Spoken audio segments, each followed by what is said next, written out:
Welcome back, ladies and gentlemen, to Two Guys in the Bible here on Fulfilled Radio, a voice you can trust. My name is Don K. Preston. I'm the president of Preterist Research Institute of Ardmore, Oklahoma. Over here is William Bell, the president founder of allthingsfulfilled.com. You can catch William every Saturday evening at 7 o'clock on Now TV. You can catch me on Now TV every Friday morning at 9:30. And William does YouTube videos as well. I do YouTube as well. We both have websites that you can check out with tons and tons of information, all free of charge, free for download, free for distribution, and what have you. So avail yourself of all of that information. And William, I was sharing with you before we came on air, and before I messed that up, however I did that. Really been an exciting day in a couple of different ways, but nonetheless, first of all, I was contacted today. I'm not going to give names at this particular point except one.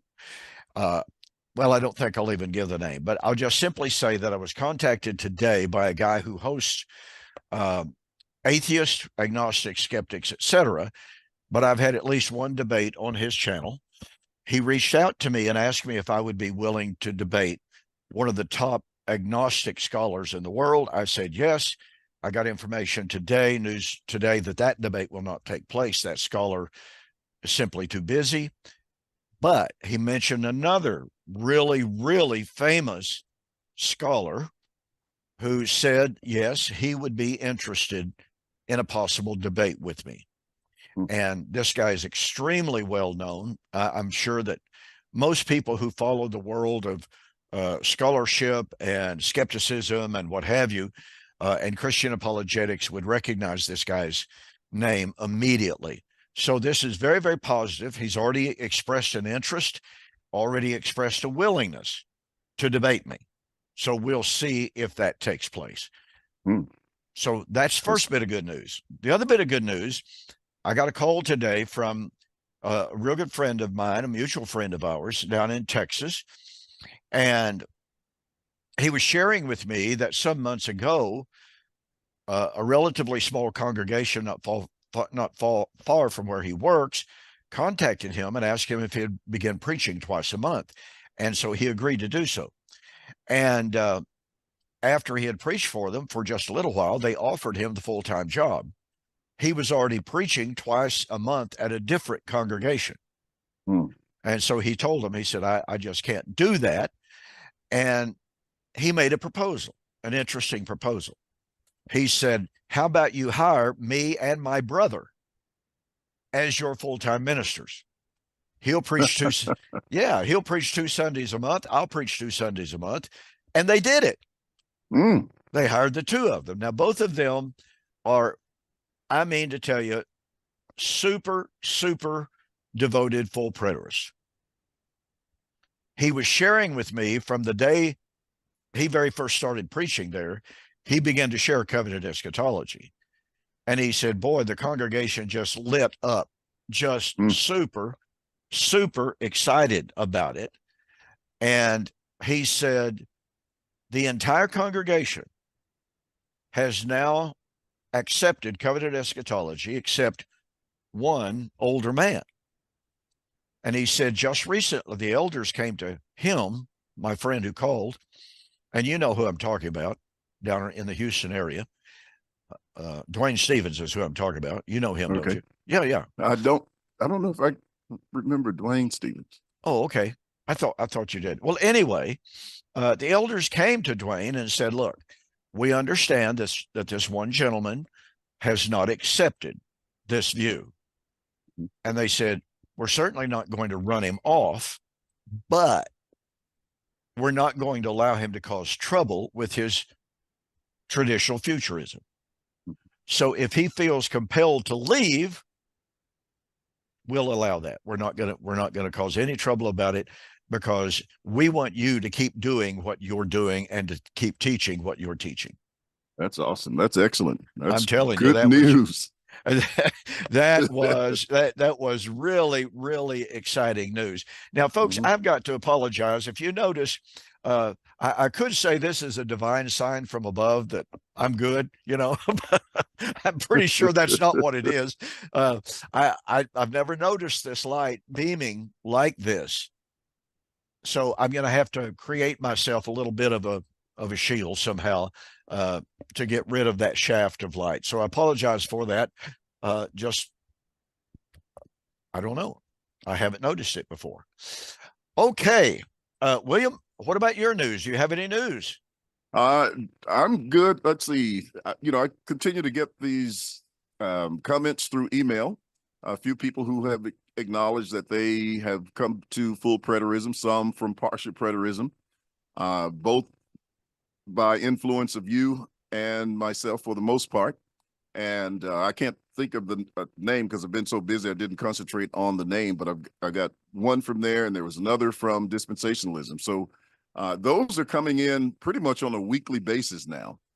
People just telling us how much we appreciate it. And also, I've kind of dabbled a little bit on TikTok, and there are a lot of young guys who are really getting into the preterist view on TikTok, and they're doing a really good job. Some of them have quite a few views on some of the material that they're producing. So it's just good to see that.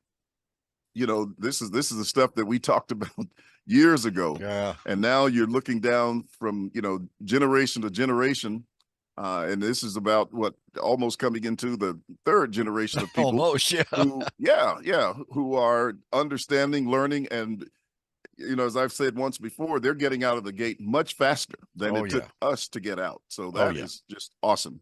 But to hear about this congregation, fully embracing it, and man, is that exciting. Oh, it's just it's almost beyond words. It really Hmm. is. Yes. And there's another thing. William and I, on the 31st of this month, will be involved in a Zoom meeting. There is a fellow from London slash and France.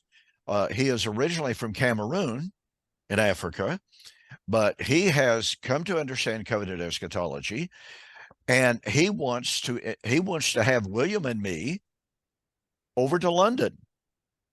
Hopefully this year. I don't know for sure it's going to happen this year, but nonetheless, he wants to sponsor us over there. And anyway, on the 31st of this month, William and I are supposed to have a live Zoom because he is inviting some different ministers, different preachers that he's been sharing covenant eschatology with, and they've got all these questions. So this is going to be a great, great opportunity for William to answer all of their questions. And I'm going to sit in the background, if you can imagine that. That'd be harder than me answering all the questions. But I mean, this is just some of the ongoing expansions of the horizons of covenant eschatology, folks. William said he's getting emails almost every day. I absolutely am getting that kind of feedback almost every single day, whether it's email, whether it's private messages on Facebook or YouTube or whatever. We are living in unprecedented times of growth. There is no question about it. Now, I haven't gotten on TikTok. I have resisted that. I just simply haven't done it. I know that my son gets on there. I'm almost afraid to look and see what he's been doing on there, to be honest about it. But nonetheless, I do know that he gets on there and he says, "Yeah, Dad, I make some money on TikTok." And okay. I don't think I want to know what you're doing, but all of that aside, I know that it's such an incredibly popular platform, and I just don't take the time to do it. Yeah, well, I mean, it's real short messages, but Yeah. it's interesting. There's a lot of information there. There's a lot of stuff you got to weed out, but there's a Oh lot yeah.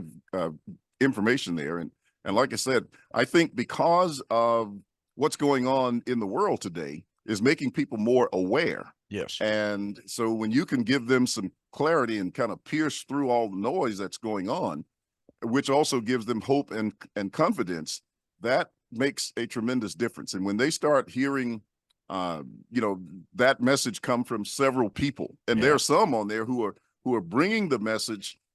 They're not necessarily avoiding scripture, but they're able to do it in sort of a um, uh, how shall I say that?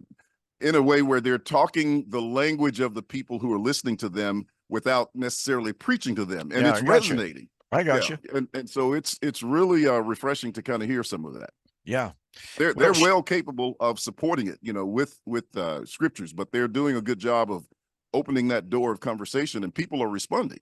well, you and I have talked about this about there's almost an entire generation, as you were mentioning, of younger guys who have had a wealth of information to draw on. Your work, my work, Larry Siegel, and a ton of other really good teachers out there, okay, who have done a great job of writing articles and you know, you and I never had that. I mean, let's face it. We were the voice crying in the wilderness. You know, Max King was out there in the forefront, and he had his books and what have you. Little journal here, little journal there, but there was not this incredible amount of material. No websites. We didn't know what a website was when we started in on this journey. So they couldn't get on any websites and read hundreds and hundreds of articles free of charge. Something called YouTube didn't exist when we started out. And all of this is available. And I'm hearing from people, and this is almost frightening to me. I've had people contact me and say, you know, Brother Don, I just want you to know, I've been binge watching your YouTube videos for 3 weeks, and I'm up to number 1,554 you know, out of well over 3,000 videos. And I'm going, I wouldn't sit and listen to that many of my videos. I've had them come and say, I've watched every single video you've done. And I'm sitting back, oh, I hope you didn't watch them all. Oh, I know. It's just, but it's amazing how the hunger that is on the part of so many people, and they're availing themselves of the wealth of the material that you and I have been granted to lay out there to produce. And so the curve has changed. Yes. Dramatically. And now we're seeing the growth of covenant eschatology everywhere. And it's truly exciting. Now, I want to break from that. I want to remind everyone, 1 week from last night, March the 18th, on standingfortruthministries.com, I will be debating Chris Date. The subject, of course, Chris Date is going to be affirming there is yet to be a yet future physical resurrection of the dead, of physical bodies out of the grave. And so that promises to be a really, really engaging debate. Now, I want to give fair warning to everyone.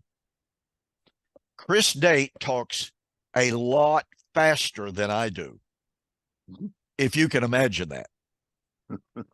That may be hard to think about, but he does. He machine guns it, boy. And of course, one of the problems with that is, for instance, when he debated Michael Miano,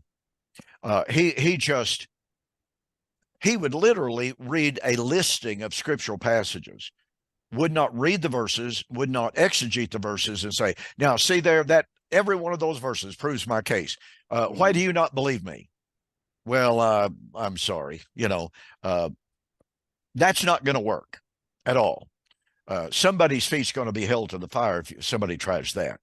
But anyway, I want to remind everybody once again, 1 week from last night, that's March the 18th, 7 o'clock Eastern time, 6 o'clock Central, on the website, standingfortruthministries.com. There is a link on my website, donkpreston.com. There is a link on my Facebook page as well. And William, if you could put a link up on your websites, perhaps, to let everybody know about that as well, that would be appreciated. But I can tell you this, that it seems to be getting more interest, more comments than any of the debates that I've had in quite some time. So I think people know. And Chris Date is a well-educated guy. He's working on his doctorate right now. He is actually an adjunct professor, or has been until lately, if I'm not mistaken. I don't want to misrepresent it all. But anyways, a very well-educated guy. He has taught Hebrew and taught Greek. So, like I said, this promises to be a very, very engaging debate. And I've got to tell you, I am super thrilled about it. Uh, pardon me. The only question will be, you know it and I know it. Neither one of us is going to be able to cover all the territory that needs to be covered. The time constraints are going to be crushing down on us, but uh, hopefully we can deal, I can deal especially with issues that are foundational. Now, in his debate with Michael Miano, I felt like Chris Date dealt with an awful lot of peripheral things that were not foundational, and he avoided an awful lot of issues that Michael raised. Hopefully, we can bring him to the trough in that regard. So, everyone, be looking for that. Please have me in your prayers in regard to that. This will be a really good debate. I'm convinced of it. All right. Any further comments, William? That's about all I have for now. All right. Well, let's get back into Isaiah chapter 49. Folks, we've been discussing the Messianic temple. Let me remind everyone that even though the word temple does not appear in this passage of Isaiah chapter 49, the concept of the temple is everywhere. Because when you talk about the restoration of Israel, you're talking about the restoration of the temple. For instance, in Hosea chapter 3, verses 4 and 5. Israel shall be without temple, without ephod, without altar, without priesthood, until the last days, when David the king shall rise and rule over them. So in the last days, the restoration of Israel would be the restoration of the temple. These go hand in hand. You cannot separate them. So when we're to reiterate, when we're talking about the restoration of the tribes of Jacob, we're talking about the restoration of all 12 tribes. And then when we talk about the day of salvation, when we talk about the time of the new covenant, when we talk about a highway shall be there, there's my highway shall be on the tops of the mountains. Where do they all lead? To Zion, to the restored Jerusalem, not physically restored, but to the spiritually restored heavenly Jerusalem. That's necessary, I think, for us to understand that all of these motifs, although none of them mention temple per se, they are all dealing with that same time period. Is that a fair assessment, William? Yes, it is. When you talk about Mount Zion, period, you're talking about basically the temple. So, All absolutely. Right. Well, as we promised last week, we want to look a little bit deeper at one of the other correlative tenets and elements of Isaiah chapter 49. After talking about the highway of the Lord and how significant that is, how it relates to the ministry of John the Baptizer. And by the way, there are an awful lot of passages in the New Testament that simply talk about, quote, the way, unquote. Acts chapter 9, I think it's verse 22, if I'm not mistaken. Acts 13 is another passage in which we simply find that really abbreviated term, the way. Well, scholars are generally universally admitted that's talking about the highway of the Lord, the highway of righteousness. And Paul and the New Testament apostles were all teaching about the way, and they were walking in the way. So, corollary to that, the Lord says, Isaiah 49:10, they shall neither hunger nor thirst, neither heat nor sun shall strike them. For the one who has mercy on them will lead them, even by springs of water, he will guide them. William, what is the significance of God promising that he would lead, and this is the remnant, that he would lead the remnant to springs of water? Well, of course, there are a couple of backgrounds here. One would be the Exodus, of course, and the time in which God led them through the wilderness under, the hand of Moses, and provided for them, fresh water to drink in the time of the desert. And so that was like giving them life from death, because without sufficient water, at the right time, you could die of thirst very easily. And so this is became an example of God giving them, water in the desert, and that translates into the springs of water, or the river of the water of life that comes from Jesus Christ. I think another element there is also the emphasis from the 23rd Psalm, where he talks about leading them beside the still waters. And so all of this, flows into that redemptive concept. And, I don't know if people are aware, but I wrote a little book on the 23rd Psalm, but I wrote it from the perspective of the good shepherd in the temple of God, because when he talks about dwelling in the house of the Lord, and so all of that language is basically temple typology, as That's right. you're, focusing on here, and as we see these verses develop. So that's the idea that I would see, and that is that it is that Exodus motif, as well as the motif of the psalmist in leading them to these living springs of water, and transferred to the New Testament in the waters of life. It's interesting to me because we encounter people all the time who insist on taking the language of the Old Testament absolutely literally. Mhm. And yet we come to the ministry of Jesus, and Jesus says, I am the water of life. Well, was he talking about fulfilling different prophecies of the Old Testament? When Jesus stood up in the temple in John chapter 7. And of course, what happened in the context of John chapter 7, we have to understand this is taking place during the Feast of Sukkot. And they had what they called the Feast of Water, or the Feast of the Pouring of the Water. Mhm. And that was a very, very auspicious, very, very ceremonial activity. The high priest, or one of the high priests, would gather a golden bowl, and he carried in his arms, something like this. They would walk out what was called the water gate. It was a gate on the southwest corner, I guess it was, of the Temple Mount. They would go outside, and they would go down to the Kidron Valley, to the pool. There they would fill that golden bowl with water, and then he and an entire multitude was with him. It must have been really something to watch, as thousands upon thousands upon thousands of people followed this high priest out of that water gate down to the pool. And there he filled the bowl with great pomp, great ceremony, turned around and started back up, came back up into the temple through the water gate, and came in front of the altar of God, uh, outside the holy place, and he poured the water out. And they chanted things like, as you gave water to us in the wilderness, please give us the living waters. They were praying for the ultimate. They understood this was Exodus motif.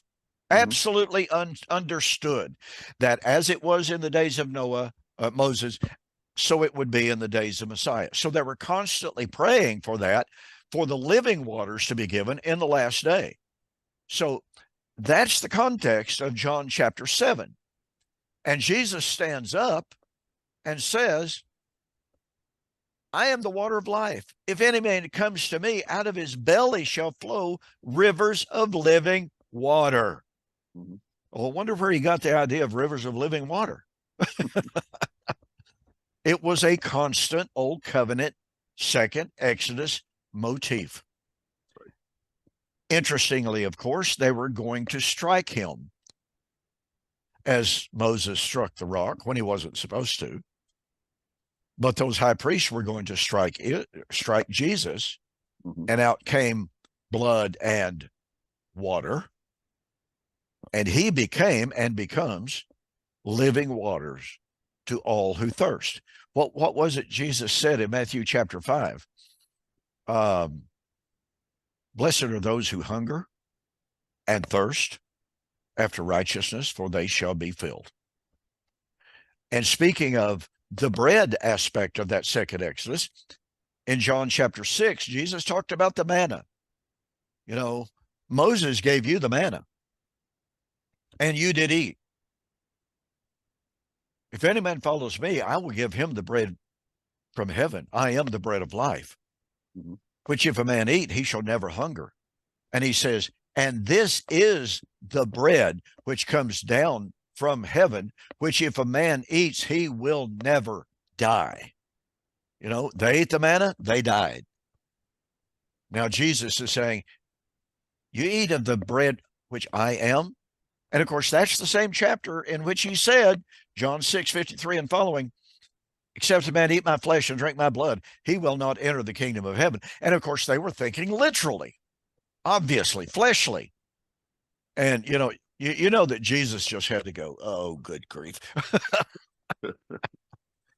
But nonetheless, a bunch of them turned and wouldn't follow him anymore. And so Peter sort of kind of tapped into it. Lord, to whom shall we go? You have the words of eternal life. So all of these second Exodus motifs of water and bread are found right here in John chapter 6, especially. And you go into John chapter 8, where Jesus it is immediately after the feast of Sukkot.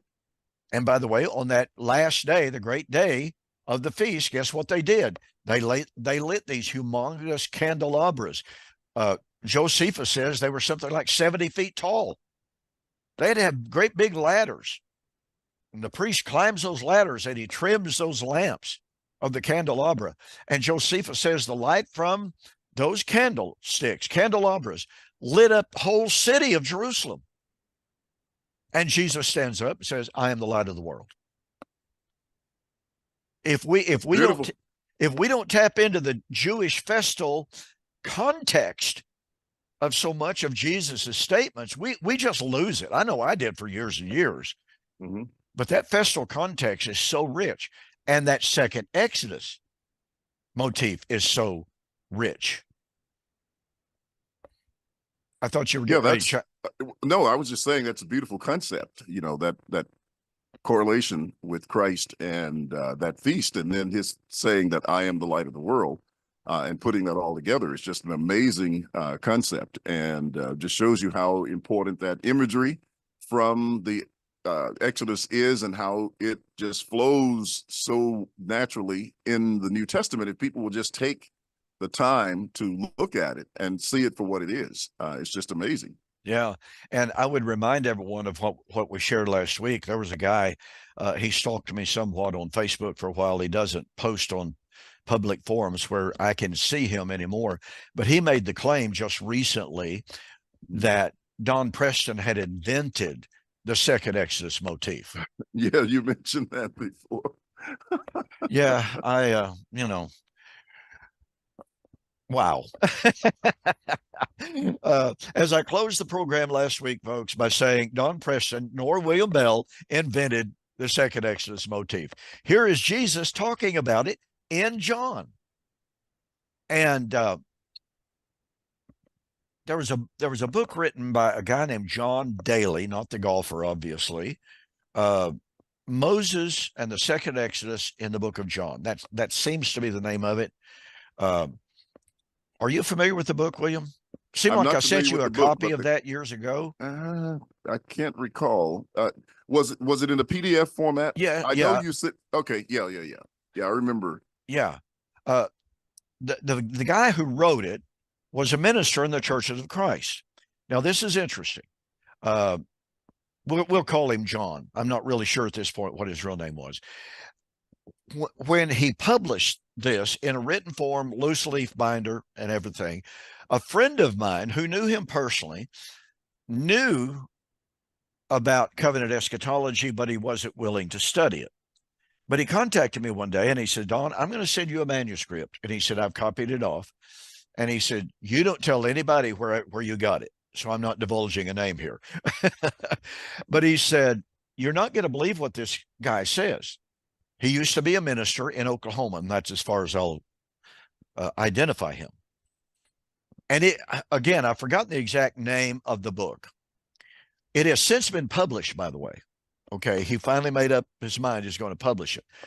But, pardon me, it was one of those books, William, one of those works that you just sit back, and this guy, we'll call him John, for lack of a better name, developed how the feast days and the second Exodus dominates the Gospel of John. Yes. I mean, Yeah.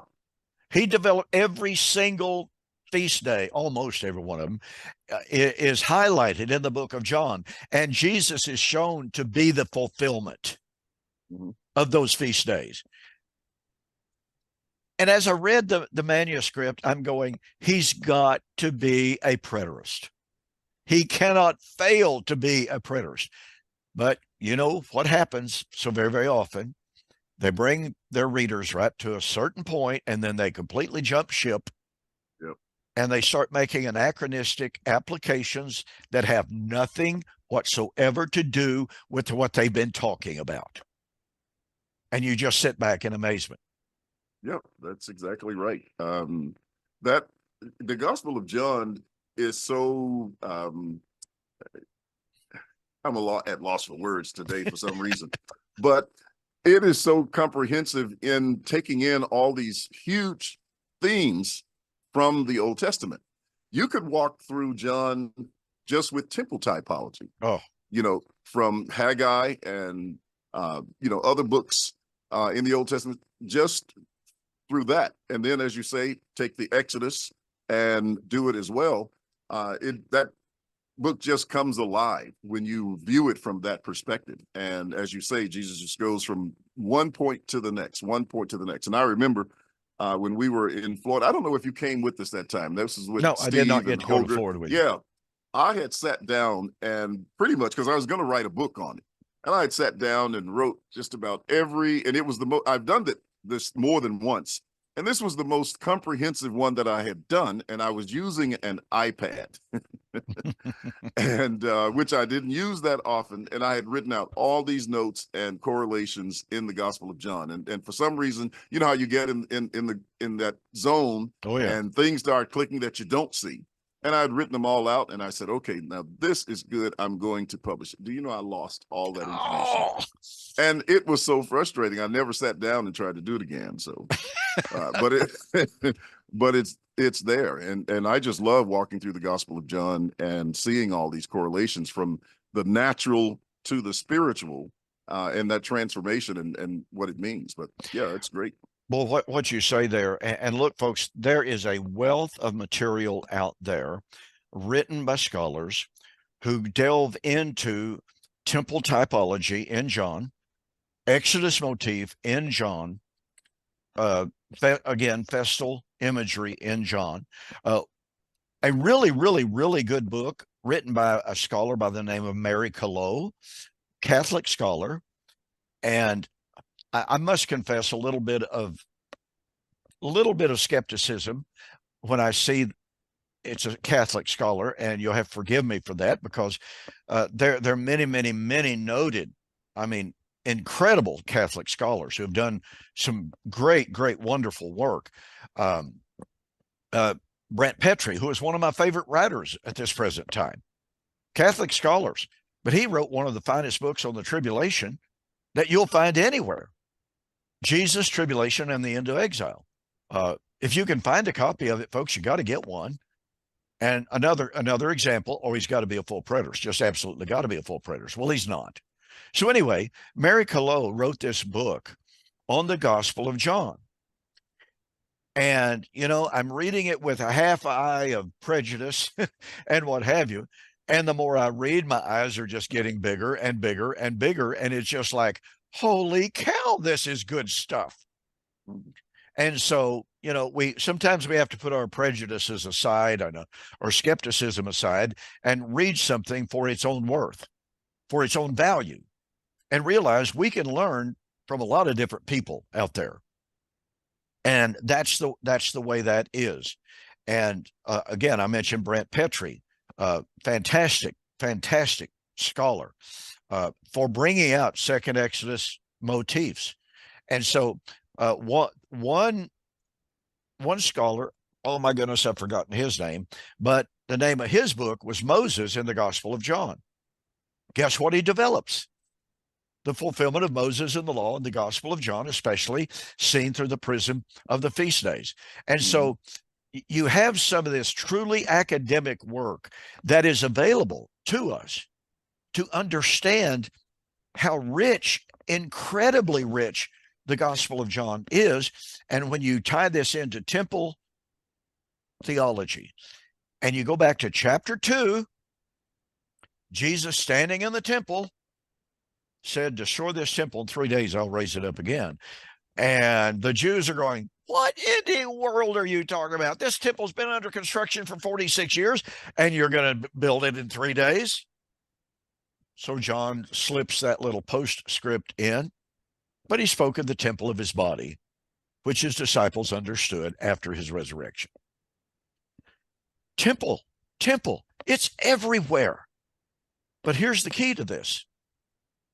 Not one time, folks, and for those of you who might believe in a literal physical temple, not one time does Jesus ever speak of the restoration of a literal physical temple. Yeah, that's it. That's it. I mean, that's just an excellent text. And, you know, you talked about chapter 2, and I remember, I think it's D.A. Carson's book, right? He was one of the, either he's the editor of that book, The Temple and the Church. Oh, no. I think it is. Beale, G.K. Beale. Beale, C.K. Beale, and then Carson is an editor. Yes, of the book. Yeah. And that was a great study. Oh, great study. Just really, you know, excellent insights and correlations in that book. You know, it's one of the books that really, really opened my eyes to a lot of things that, you know, even I had not noticed in that book. So yeah, it's great to look at it from that perspective. And so back to this temple concept that we're really focused on, even though we're taking, you know, these side trips to bring in all of this corollary information. When Jesus in the book of John is talking about temple and he's in the temple, William, would it not be a legitimate question to pose? Okay, if Jesus envisioned a yet future restoration of that physical temple, don't you think that John would have been a prime example, since so much of his ministry is focused in Jerusalem, in the temple, for him to make some comment of some kind to say, well, you know, this temple's coming down, but 2,000 years from now, the final temple will be rebuilt. And I'll build that temple, as a matter of fact. But he never does this. Total, absolute silence into or in regard to that literal physical temple. There's another book that I would recommend by a scholar by the name of Gary Burge, B-U-R-G-E. I corresponded with him ever so briefly. I even wanted to get him here on Two Guys in a Bible, William. I invited him to come, but when he found out we were preterists, he said, I think maybe I'm going to pass on that. And I even told him, we're not asking you to agree with us. We simply want to talk about the temple and the land. But yeah, and do you notice how many times that we get invited to platforms that are non-predators and we accept the invitation? That's right. That's exactly right. But boy, they won't come and be with us.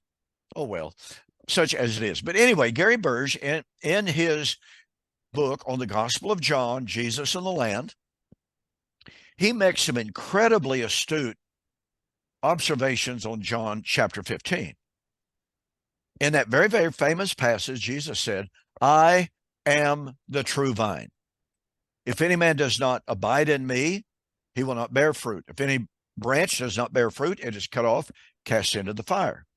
Well, Burge points out that where Jesus was, according to the calculations that they did, Jesus was standing within eyesight, it's believed by some at least, eyesight of the temple.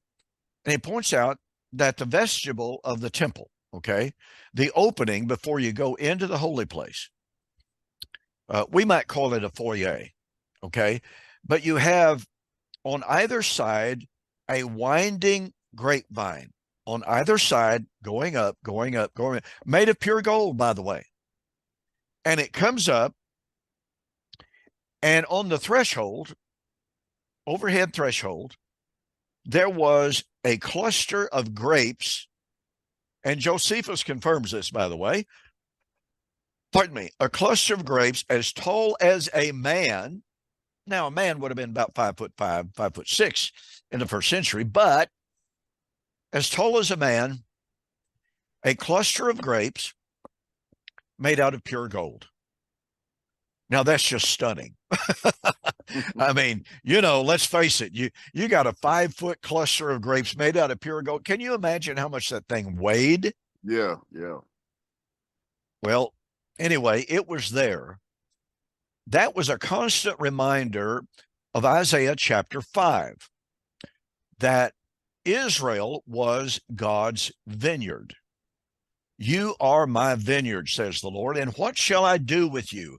I've dug you about, I've hedged you up, I've fertilized you, and yet what has happened? You have become a degenerate vine to me. So what shall I do? I shall cut you down, I will hew you down, I'll cast you into the fire. The same in Jeremiah chapter 2, 19 and following. Speaking of bringing Israel out of the land of Egypt, he said, I have planted you a right vine, wholly a right seed, yet you have become unto me a degenerate vine. And so Israel rejoiced in the fact that she was the vine of God. And that marvelous, beautiful cluster of grapes with the grapevines on either side of the foyer coming up and climaxing in this cluster of pure gold, that was a constant reminder. We are the vineyard. We are the vine. But what's Jesus saying? I am the true vine. Well, if he's the true vine, then who's the true temple? It's not a literal physical temple, folks. And that's kind of the whole point. And like I said, Gary Burge points this out in such a marvelous way, bringing in these historical quotes from Israel's past, from rabbis, about the beauty of the temple and the meaning of the vine and the vineyard and all this kind of stuff like that. It's an excellent, excellent little book. I highly, highly recommend it. So back to the point. Here we have Jesus drawing on Israel's feast days, drawing on Israel's second Exodus, and he says, in Isaiah chapter 49, Yahweh says, I'm going to lead them to springs of water. Well, William, we find this same identical context or concept, I should say, over in a book that everybody likes to read and to study, and seemingly not very many people understand it. And that's Revelation chapter 7. Yeah.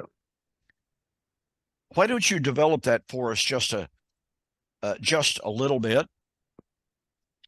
and walk us through how God said, and I guess we need to confine for time's sake, Revelation chapter 7, 14 through following.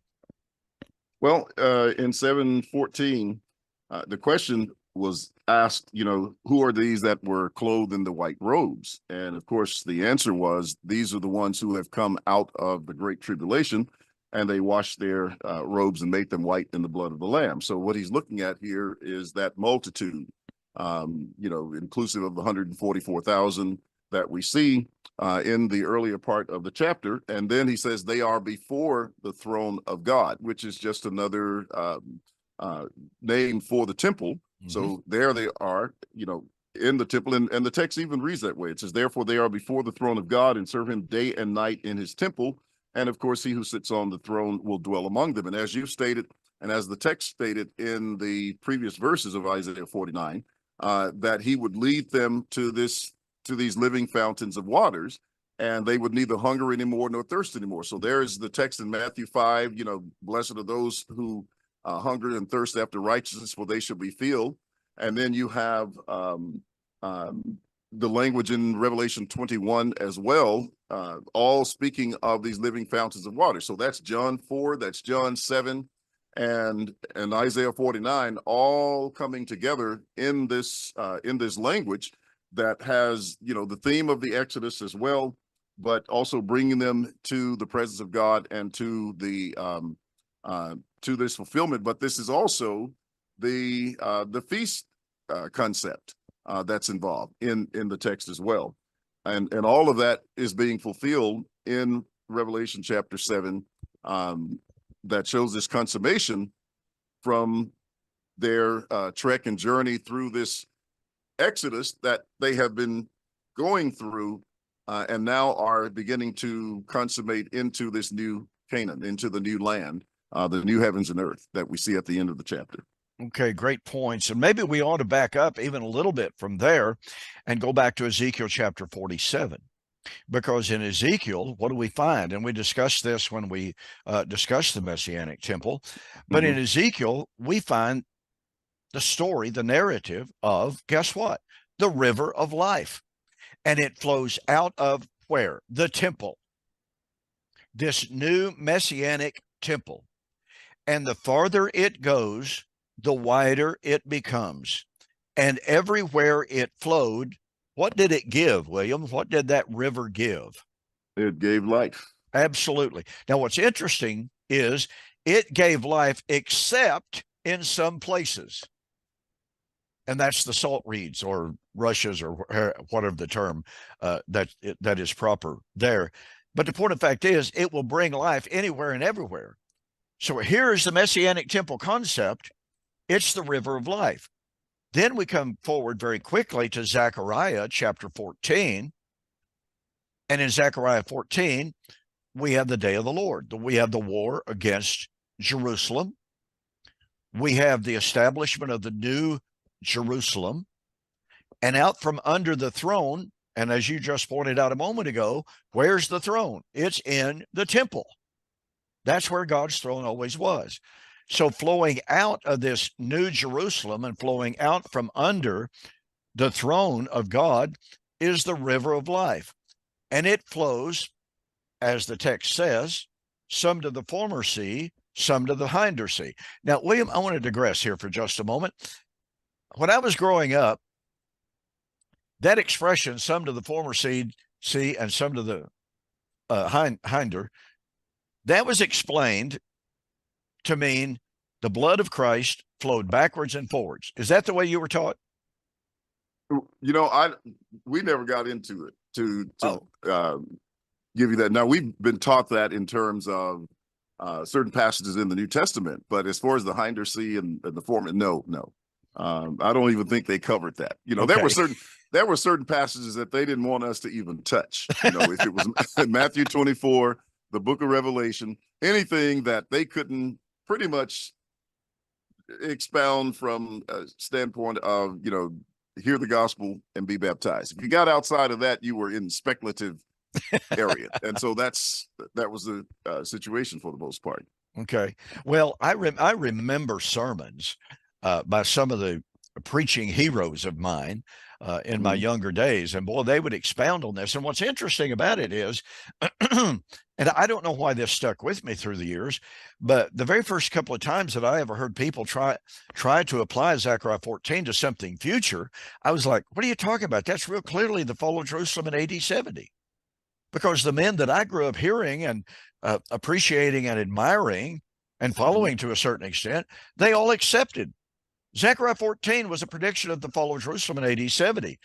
That was the view of Adam Clarke. That was the view of many old scholars as well. Eusebius took that view.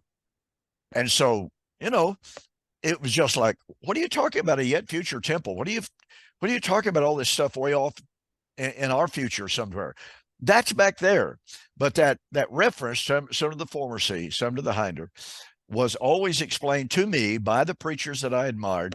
The blood, that's talking about the blood of Christ, which is the living water for us. And that blood flowed both ways. Well, that's Hebrews chapter 9 and verse 15.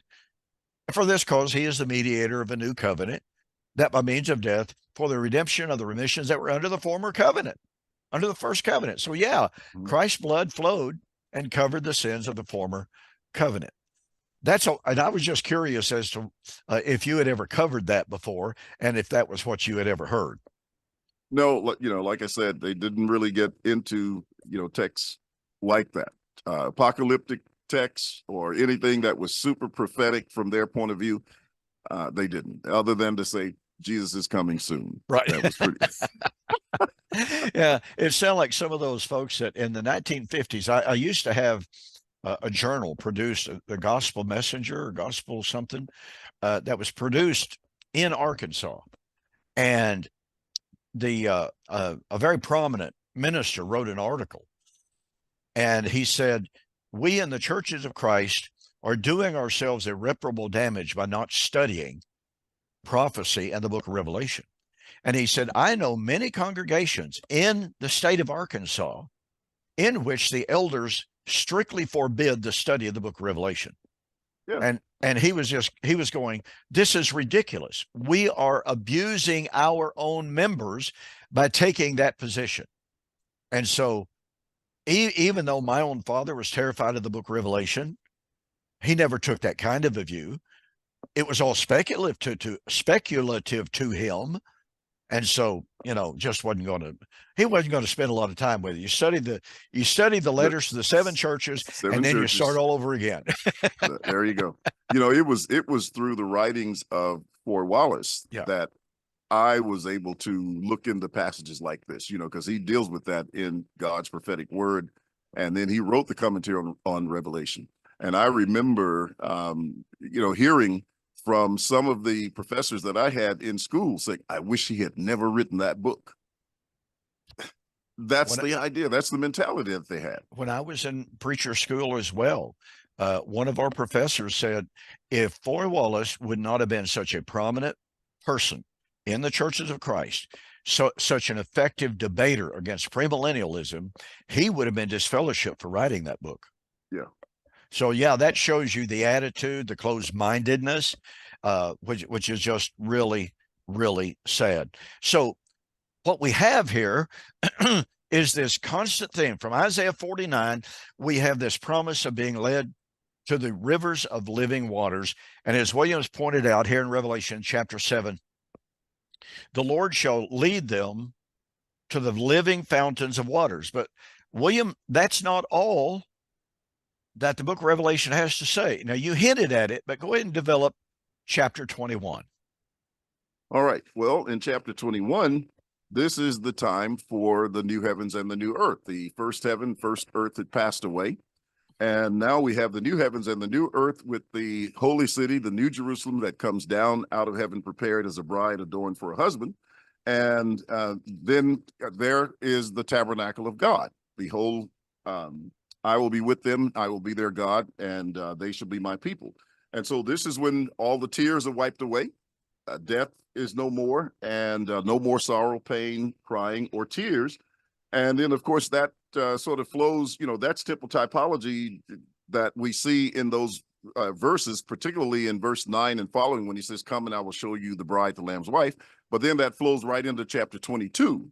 And in chapter 22 is where he talks about the river of the water of life that proceeds from the throne of God. So right there again is the temple and the kingdom of God that's reflected in chapter 22, and also the tree of life, etc., that we see in Ezekiel 47. That's a great development. So let's try to draw this down because we're running out of time this evening. So we have Isaiah 49 and the promise that in the day of salvation and the acceptable time, the Lord would lead his remnant, lead his people to rivers of living water. Let's not forget, folks, that Paul in 2 Corinthians chapter 6 said, now is the acceptable time. Today is the day of salvation. So that means that the time for the opening of the fountain of the river of life, the time had come. And by the way, I think we just have to do this as well. I forgot a text. In Zechariah chapter 12 and 13, Zechariah chapter 13, verse 1, in that day. Well, what is that day? It was the day in which they would mourn for the whole house of Israel. They would look upon him whom they had pierced and mourn as for an only begotten son. And it would be in that day that the Lord would open a fountain for the cleansing of sin. Well, so here you've got the prediction of the destruction of Jerusalem, and we know it's a prediction of the destruction of Jerusalem because in Matthew chapter 24, verse 30, Jesus quotes Zechariah chapter 12, verse 10, and applies it to his coming and judgment of Israel in AD 70, in that generation. So in that day, the Lord would open a fountain for the house of David and for the house of Israel for the cleansing of iniquity and sin. That would be in the day, according to Zechariah 13, verse 6 and following, in which 2/3 of the people would perish out of the land and only a remnant would be saved. Well, what is Revelation talking about? Revelation is talking about the salvation of the remnant and the fountain of living waters being opened.